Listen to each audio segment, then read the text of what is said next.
Hello everyone. मैं चर्चा कर रहा हूँ कि किस प्रकार से युवाओं को मूर्ख बनाया जा रहा है।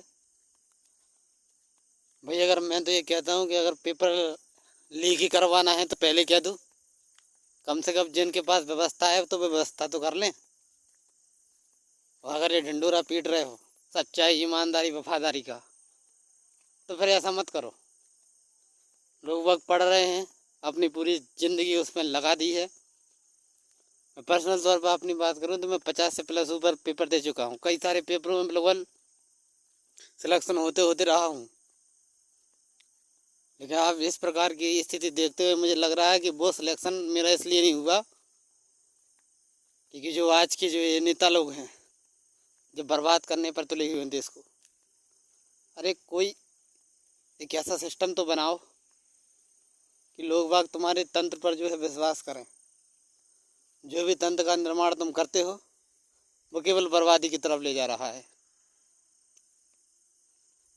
इतना बड़ा देश है, इतनी सारी संभावनाएं हैं, पर सारी संभावनाएं केवल भ्रष्टाचार तक ही सीमित हो रही हैं। और भ्रष्टाचार तक ही सीमित रहेंगी तो देश रसातल में जाना ही तय है। युवाओं को आगे आना होगा, ये बात तय है। अगर युवा आज आगे नहीं आएंगे तो ये भविष्य ऐसे मूर्ख गधों के हाथों में पहुंच जाएगा कि जो केवल अपने स्वार्थ की पूर्ति के लिए इस जीवन में आए हैं। अगर हमें स्वार्थ को त्यागना होगा, कैसी कैसी घटनाएं हो रही हैं। लोग टीचर को गालियां दे रहे हैं, टीचर को टीचर नहीं कह रहे हैं। कितनी विकट समस्याएं उत्पन्न हैं भारत देश के सामने। और ये मूर्ख नेता,